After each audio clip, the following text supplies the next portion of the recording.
Berapa banyak orang yang sakit, ada seorang wanita yang datang dari Jerman divonis oleh dokter kanker payudara, semoga Allah selamatkan ibu dari situ. Itu divonis dari dokter, ini sudah nggak bisa, sudah sangat ganas, dan ini menurut medis kalau tidak salah itu kisahnya tinggal 2 minggu umurnya. Maka dia bilang sama suaminya, muslimah kebetulan dan muslim suaminya, tapi tinggal di Jerman. Dia bilang, saya ingin menghabiskan umur saya di Mekah aja.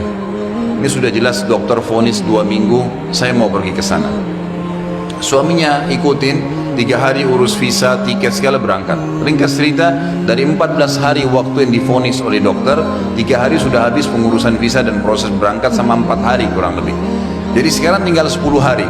Mulai dia masuk Masjid Haram setelah umrah, perempuan ini sudah nggak ada keinginan makan, dia duduk nangis saja depan haram.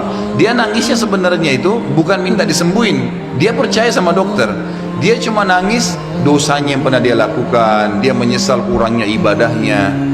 Setelah 4 hari berjalan dari 10 hari sisa, dan ini dia akan tinggalkan Mekah hari ke 6 hari dari setelah dia, tinggal 2 hari lagi. Dia pun didatangi oleh salah satu marbot masjid, wanita muslimah pakai cadar. Di Masjid Haram memang ada petugas-petugas wanita ngatur shop pakai cadar, dekatin dia, tanya dalam bahasa Inggris, kamu siapa, cerita, kenalan lah. Kemudian diceritakanlah kisah dia.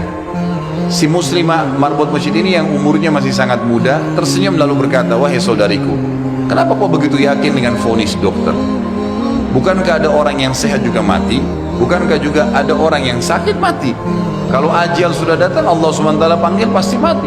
Kamu ikhtiar apapun tetap sama. Tapi dalam agama kita dianjurkan ikhtiar.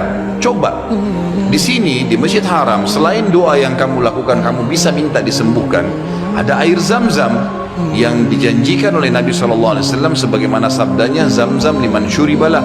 Zam-Zam sesuai dengan niat orang yang meminumnya. Kenapa kau tidak coba minum Zam-Zam itu, berdoa sama Allah? Kata perempuan ini, saya seperti baru dapat air segar yang sudah dari dalam keadaan saya luar biasa hausnya, bingungnya, nggak tahu harus ambil langkah apa.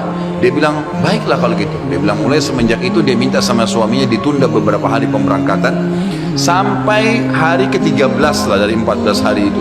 Dia bilang, tiap hari saya cuma minum Zam-Zam, nggak makan, nggak minum yang lain, tiap hari sambil berdoa kepada Allah Subhanahu Wa Taala. Pasrah udah, apa yang terjadi sudah berdoa sama Allah.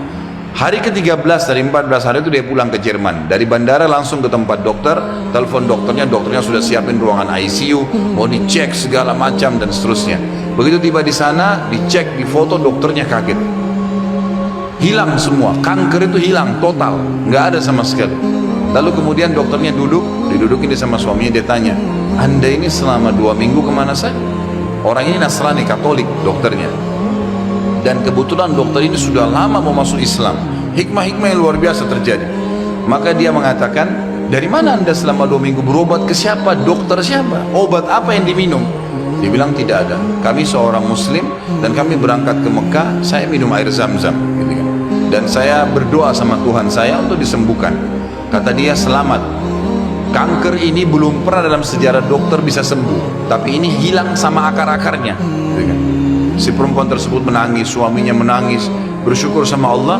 Yang anehnya, yang luar biasa pada saat itu, si dokter mengatakan, Bapak Ibu perlu tahu, dikeluarin Quran terjemahan dalam bahasa Jerman dari lacinya. Dia bilang, saya sudah pelajari Islam 10 tahun. Saya ingin mencari sesuatu yang menyentuh hati saya supaya saya mau nganut Islam. Tapi belum ada sesuatu yang berat. Tapi kejadian ini karena bidangnya dia tahu, dia spesialis kanker payudara. Dia mengatakan ini ya sudah cukup membuat saya syahadat. Maka dia syahadat lagi.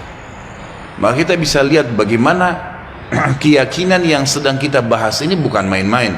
Ini cuma contoh sebagian kecil ya. Terlalu banyak contoh yang seperti ini, terlalu banyak keajaiban-keajaiban yang luar biasa.